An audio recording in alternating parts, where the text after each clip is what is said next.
NCB अधिकारी समीर वानखेड़े के खिलाफ मोर्चा खोले महाराष्ट्र के मंत्री और एनसीबी नेता नवाब मलिक को बॉम्बे हाई कोर्ट से झटका लगा है। कोर्ट ने वानखेड़े के पिता की याचिका पर सुनवाई करते हुए नवाब मलिक और उनके परिवार को निर्देश दिया है कि वे वानखेड़े परिवार के खिलाफ सोशल मीडिया पर कुछ भी शेयर नहीं करेंगे। कोर्ट ने कहा है कि मामले की सुनवाई जारी रहने तक वानखेड़े परिवार के खिलाफ किसी भी तरीके से बयानबाजी नहीं की जाएगी। नवाब मलिक लगातार समीर वानखेड़े की बहन को लेडी डॉन कहकर संबोधित करते रहे, जिस पर मलिक के वकील ने जवाब दिया है कि फ्लेचर पटेल नाम के शख्स ने ऐसा कहा था और उनके क्लाइंट ने केवल उसे साझा किया था। हालांकि अदालत ने इन दलीलों को खारिज कर दिया। क्रिकेटर से राजनेता बने गौतम गंभीर को जिस शख्स ने जान से मारने की धमकी भरा ईमेल भेजा था, उसकी पुष्टि हुई है। पूरे मामले की जांच में जुटी दिल्ली पुलिस को बड़ी कामयाबी हाथ लगी है। भाजपा सांसद गंभीर को ये धमकी भरा ईमेल पाकिस्तान से भेजा गया था और ये ईमेल शाहिद हमीद नाम के एक युवक के अकाउंट से भेजा गया। बताया जा रहा है कि दिल्ली पुलिस ने इस संबंध में गूगल से जानकारी मांगी थी। दिल्ली पुलिस ने गूगल से आईपी एड्रेस की जानकारी ली थी। गूगल द्वारा दिल्ली पुलिस को जानकारी दी गई कि ये ईमेल पाकिस्तान से भेजा गया है, जिसका आईपी एड्रेस भी पाकिस्तान का ही है। इस पूरे मामले की दिल्ली पुलिस फिलहाल जांच कर रही है। अन्य एजेंसियां भी इस पर नजरें बनाई हुई। पंजाब कांग्रेस में उपजा बवाल थमने का नाम नहीं ले रहा। पंजाब कांग्रेस प्रधान नवजोत सिंह सिद्धू ने एक बार फिर से मुख्यमंत्री चरणजीत सिंह चन्नी के खिलाफ मोर्चा खोल दिया। सिद्धू ने कहा कि अगर ड्रग्स और बेअदबी मामले की रिपोर्ट सरकार सार्वजनिक नहीं करती है तो वो भूख हड़ताल पर बैठेंगे। पिछले दिनों डीजीपी और एजी की नियुक्ति को लेकर भी सिद्धू ने सीएम चरणजीत सिंह चन्नी के खिलाफ बगावती तेवर दिखाई। राज्य में आयोजित एक रैली को संबोधित करते हुए पंजाब कांग्रेस प्रधान नवजोत सिंह सिद्धू ने कहा कि नशे की वजह से लाखों युवाओं का जीवन बर्बाद हो गया है, लाखों लोग राज्य छोड़ के चले गए हैं। उन्होंने कहा कि अगर पंजाब सरकार ने नशे और बेअदबी को लेकर रिपोर्ट सार्वजनिक नहीं की तो वे सरकार के खिलाफ भूख हड़ताल करेंगे। कर्नाटक के एसडीएम मेडिकल कॉलेज में कोरोना बम फूटा है। वैक्सीन की दोनों डोज लगने वाले करीब 66 बच्चे संक्रमित पाए गए हैं। इतनी भारी संख्या में कोरोना के मामले आने के बाद जिला प्रशासन के आदेश पर एहतियातन तौर पर कॉलेज के 2 हॉस्टल्स को सील कर दिया गया है और क्लासेस भी अब बंद कर दी गई।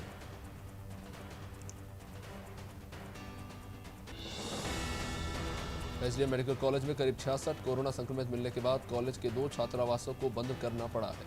कॉलेज में पढ़ने वाले कुल 400 स्टूडेंट में से 300 स्टूडेंट्स का कोरोना टेस्ट करवाया गया था, जिनमें 66 कोरोना संक्रमित पाए गए सभी स्टूडेंट्स ने कोरोना वैक्सीन की दोनों डोज लगवा ली थी।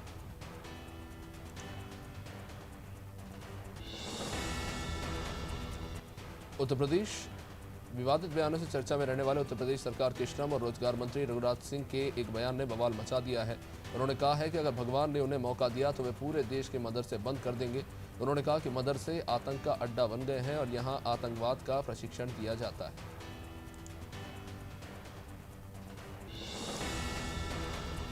रघुराज सिंह का आरोप है कि प्रदेश में पहले केवल 250 मदरसे थे, लेकिन इनकी संख्या बढ़कर 22,000 हो गई है। इनकी बढ़ती संख्या से देश में आतंकवाद को बढ़ावा मिलेगा। योगी के मंत्री ने अलीगढ़ मुस्लिम यूनिवर्सिटी के छात्र रहे आतंकी मन्नान वानी का जिक्र करते हुए कहा कि मदरसों से पढ़कर निकलने वालों की सोच आतंकी होती है।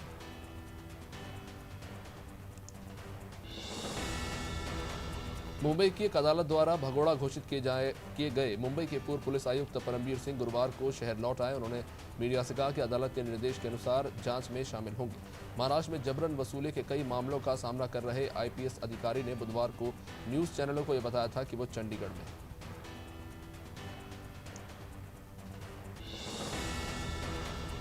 जेवर में अंतर्राष्ट्रीय एयरपोर्ट के शिलान्यास के मौके पर संबोधित करते हुए उत्तर प्रदेश के मुख्यमंत्री योगी आदित्यनाथ ने समाजवादी पार्टी के राष्ट्रीय अध्यक्ष अखिलेश यादव पर तंज कसा।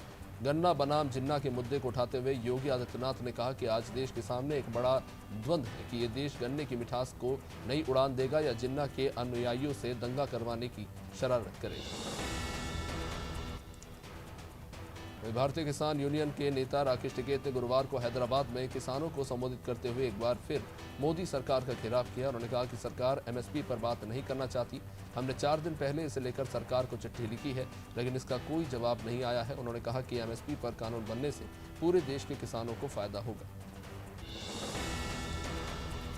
24 नवंबर बुधवार को नीति आयोग ने national multi dimensional poverty index baseline report जारी की, जिसमें बिहार के 91.51% जनसंख्या मल्टी डायमेंशनल गरीब वहीं 51.88% ऐसे लोग हैं जो न्यूट्रिशन से वंचित हैं। न्यूट्रिशन, मैटरनल हेल्थ, गरीबी, स्कूल अटेंडेंस, कुकिंग, फ्यूल व इंडस्ट्रियल इलेक्ट्रिसिटी के क्षेत्र में भी बिहार की हालत देश भर में सबसे खराब है। वहीं जहां एक तरफ बिहार में नीतीश कुमार की अगुवाई वाली सरकार 16 साल पूरा होने का जश्न मना रही है, तो वहीं आरजेडी नेता तेजस्वी यादव ने नीति आयोग की रिपोर्ट को लेकर राज्य सरकार पर निशाना साधा। तेजस्वी यादव ने अपने ट्वीट में लिखा कि नीतीश के 16 साल बिहार सबसे बदहाल। नीति आयोग की दूसरी रिपोर्ट के 7 सूचकांकों में बिहार की सबसे बुरी और खराब स्थिति है। डबल इंजन सरकार के पास कोई तार्किक जवाब नहीं।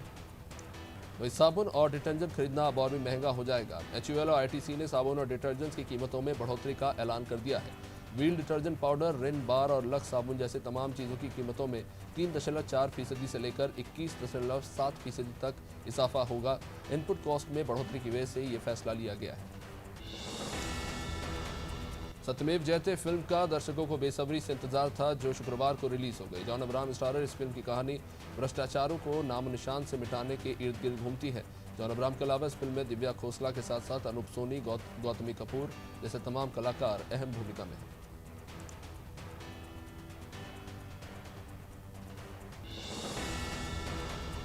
जनसंख्या नियंत्रण के लिए कानून बनाने की इस बुगाहट के बीच भारत की प्रजनन दर में तेज गिरावट देखने को मिली है। नेशनल फैमिली हेल्थ सर्वे 2021 से लेकर 19 की इस रिपोर्ट के अनुसार प्रजनन दर में तेज गिरावट आई है और वो इस स्थिति में आ गई है कि जितने लोगों की मृत्यु हो रही है उसके मुकाबले अगली पीढ़ी में उतने लोगों का जन्म नहीं हो रहा।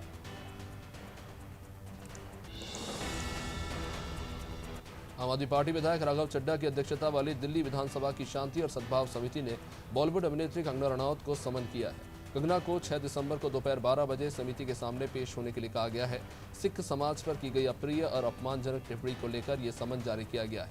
शांति और सद्भाव समिति के अध्यक्ष आम आदमी पार्टी के विधायक राघव चड्ढा ने इसको लेकर जानकारी दी।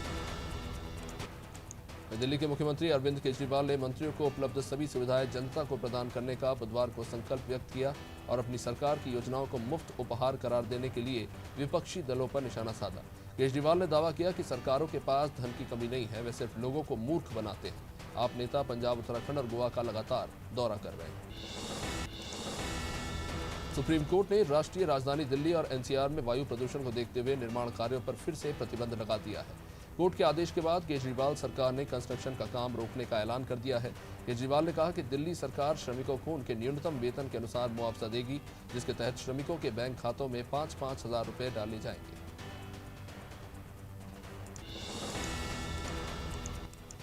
प्रधानमंत्री नरेंद्र मोदी ने पश्चिमी यूपी को जेवर एयरपोर्ट की सौगात दी। प्रधानमंत्री ने जेवर एयरपोर्ट का शिलान्यास करने के बाद कहा कि इंफ्रास्ट्रक्चर हमारे लिए राजनीति का नहीं बल्कि राष्ट्र नीति का हिस्सा है। जेवर एयरपोर्ट कनेक्टिविटी को आसान बनाएगा। ये यूपी को अंतर्राष्ट्रीय बाजारों से सीधा कनेक्ट करेगा। किसान फल, सब्जी, मछली को जल्दी एक्सपोर्ट कर पाएंगे। झांसी रेलवे विभाग के CTI ने वाटर कंजर्वेशन टॉयलेट का आविष्कार किया है। वाणिज्य विभाग में तैनात धर्मदास ने 2 साल के परिश्रम के बाद इस टॉयलेट का निर्माण किया है। उनका यह आविष्कार जल समस्या को दूर करने के मददगार साबित होगा। वाटर कंजर्वेशन टॉयलेट में 1 लीटर पानी का इस्तेमाल कर शौच क्रिया को संपन्न किया जा सकता है।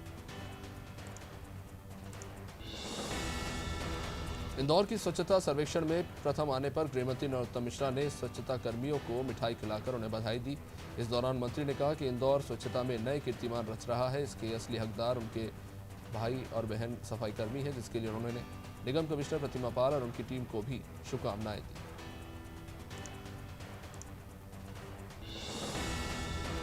दमोह में प्रदेश के पूर्व वित्त मंत्री और भाजपा के कद्दावर नेता जयंत मलैया के घर अचानक से कांग्रेस के पूर्व प्रदेश अध्यक्ष, पूर्व केंद्रीय मंत्री अरुण यादव मिलने पहुंच गए। यादव अकेले नहीं बल्कि कांग्रेस की पूरी टीम के साथ मलैया के निवास पर पहुंचे, जहां मलैया के बेटे सिद्धार्थ मलैया ने उनका और उनके साथियों का गर्मजोशी के साथ स्वागत किया।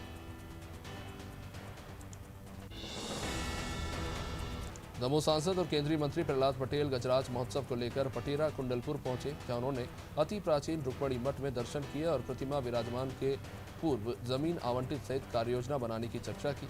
इस दौरान केंद्रीय मंत्री पटेल ने कहा कि जल्दी ही यह सिद्ध क्षेत्र विकास की नींव बनेगा।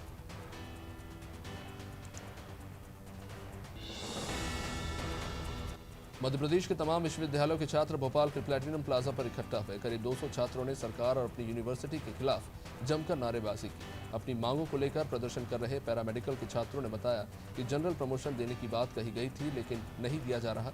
साथ ही विश्वविद्यालयों में अनियमितताओं को लेकर भी शिकायत की गई। उज्जैन के महाकाल थाना क्षेत्र में लोहे का पुल क्षेत्र में बुधवार रात बदमाशों ने एक व्यक्ति को गोली मार दी। गोली चलने की आवाज से क्षेत्र में सनसनी फैल गई। वहीं गोली लगने से व्यक्ति भी बुरी तरह से घायल हो गया, जिसे इलाज के लिए जिला अस्पताल पहुंचाया गया। गंभीर हालत होने पर उसे इंदौर रेफर कर दिया गया।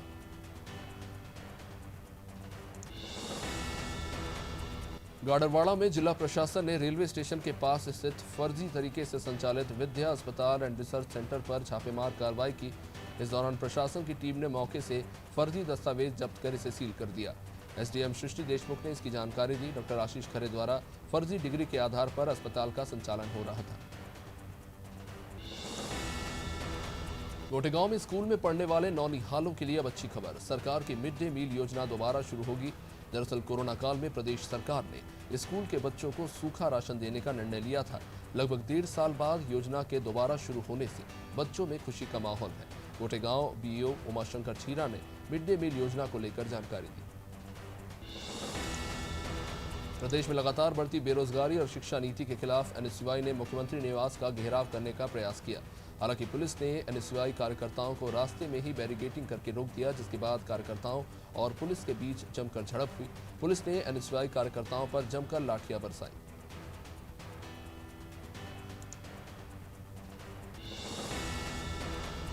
अमर शहीद तांत्या भील के केंद्रीय जेल जबलपुर स्थित शहीदी स्थल से पवित्र मिट्टी खंडवा भेजी जा रही है।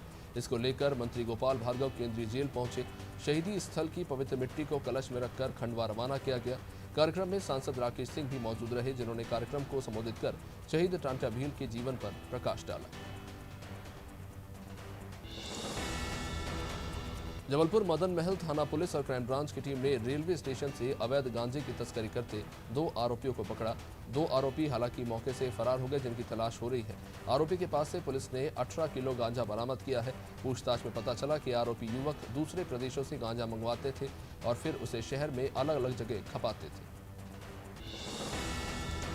भोपाल के बैरसिया थाना क्षेत्र में 2 आरोपियों ने फर्जी कागजात तैयार कर 2,90,000 रुपए की धोखाधड़ी की। पुलिस के मुताबिक आरोपियों के नाम धीरज राजपूत और प्रहलाद सिंह है। दोनों ने पहले आरटीओ से फर्जी पेपर तैयार करवाया और एक ही गाड़ी को 2 बार फाइनेंस करवा लिया। एएसपी का कहना है कि महिंद्रा फाइनेंस से एक शिकायती आवेदन थाने में आया था, जिसके बाद इसकी पुष्टि हुई। देवरी के ग्राम खजूरिया में एक युवक का संदिग्ध अवस्था में शव मिलने से सनसनी फैल गई।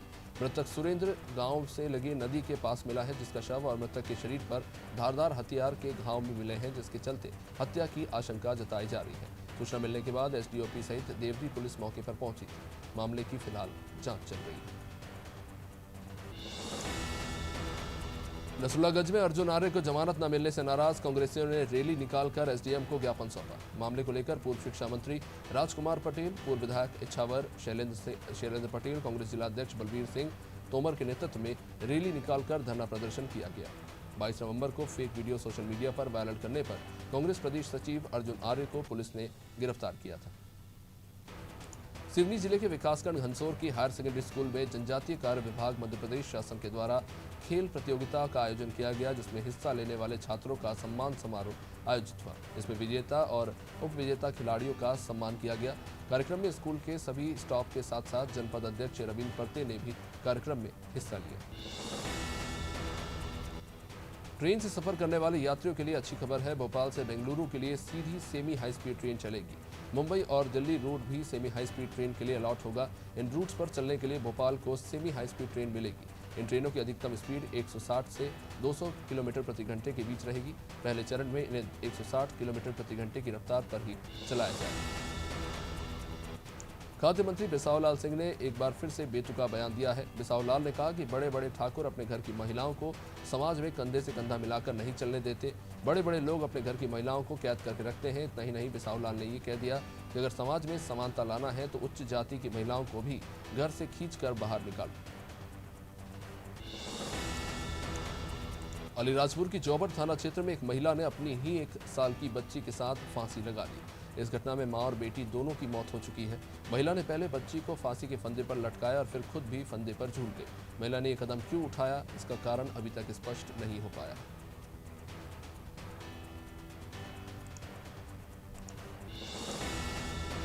बीजेपी नगर मंडल कार्य समिति की बैठक 27 नवंबर को भाजपा कार्यालय जगदलपुर में होगी। कार्य समिति की बैठक से पहले नगर अध्यक्ष सुरेश गुप्ता के नेतृत्व में महत्वपूर्ण बैठक बुलाई गई, जिसमें नगर मंडल कार्य समिति सहित नगर मोर्चा प्रकोष्ठ, शक्ति केंद्र के संयोजक, सह संयोजक और भाजपा पार्षदगण शामिल हुए।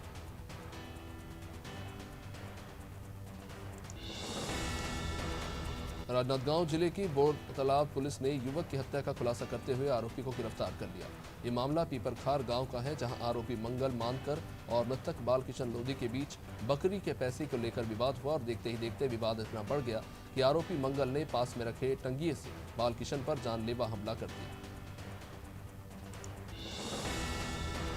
केंद्र सरकार की गलत नीति और प्रदेश में आसमान छूती महंगाई के विरोध में गुरुवार को जिला प्रभारी मंत्री अनिला भेड़िया के नेतृत्व में धमतरी शहर में कांग्रेसियों ने जन जागरण महाअभियान पदयात्रा निकाली। ये पदयात्रा बेटना चौक से शुरू होकर बस स्टैंड, सिहावा चौक से मकई चौक से लेकर सदर समेत शहर के मुख्य मार्गों से गुजरी और कार्यक्रम स्थल तक पहुंचे शहरवासियों से भी मुखातिब हुई।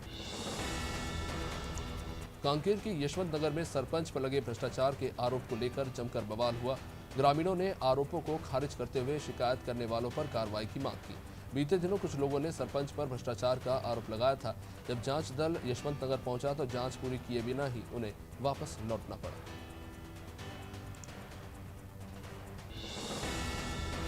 उत्तर प्रदेश में चुनावी सरगर्मी तेज होने के साथ ही दल बदल का सिलसिला जारी है। शाहजहांपुर के जलालाबाद से पूर्व भाजपा मंडल अध्यक्ष अपनी पत्नी सहित लगभग 50 कार्यकर्ताओं के साथ सपा में शामिल हो गए। उन्होंने अखिलेश यादव की नीतियों से प्रभावित होकर जिला अध्यक्ष की उपस्थिति में सपा का दामन थाम लिया।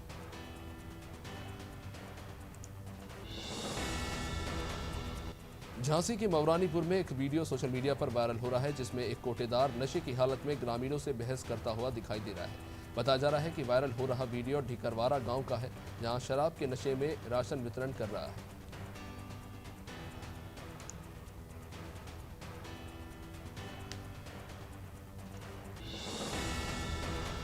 आगामी विधानसभा चुनाव को लेकर जालौन में जिलाधिकारी प्रियंका निरंजन ने मतदान प्रतिशत बढ़ाने और लोगों को जागरूक करने के लिए ईवीएम जागरूकता एलईडी वैन को हरी झंडी दिखाकर रवाना किया। ये जागरूकता वाहन जिले के सभी ब्लॉकों में जाकर लोगों को ईवीएम से मतदान करने का प्रशिक्षण देगा।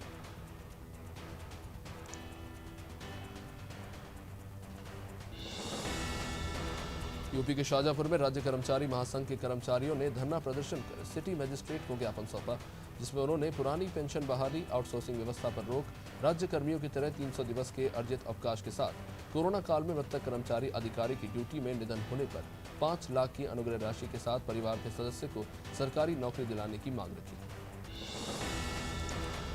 महाराष्ट्र के नागपुर जिले में बाघ के नाखून और दांत कथित तौर पर रखने और बेचने की कोशिश करने के आरोप में 5 लोगों को गिरफ्तार किया गया है। वन विभाग के उपसंरक्षक भरत सिंह हाडा ने कहा कि नागपुर वन विभाग की एक टीम ने गुप्त सूचना के आधार पर कार्रवाई करते हुए मंगलवार को उमरेड बस स्टॉप पर जाल बिछाया और 3 आरोपियों को पकड़ा।